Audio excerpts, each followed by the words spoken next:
างเขาอันนี้เสียที่เล่นที่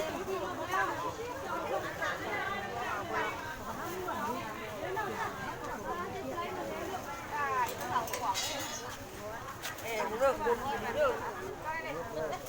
มดก็พยายามลุกได้จริงๆเข้าโล่ไม่เอางานมาแม่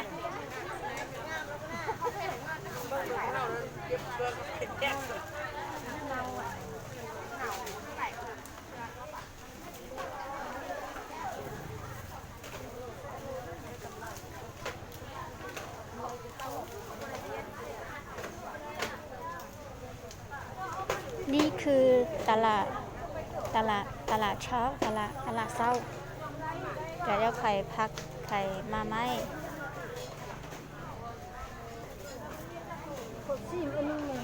ตลาดเมืองคำ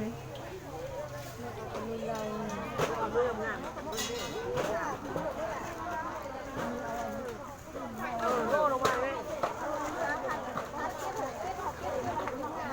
เมื่อยดูมันคือตัวอยู่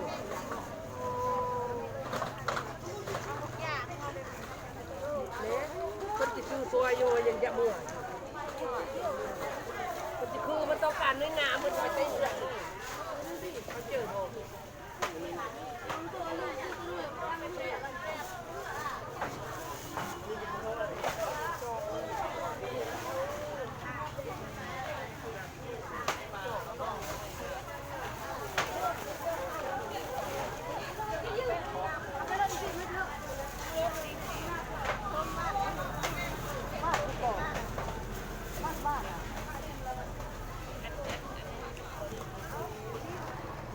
ไปจองในรุ่นเก่า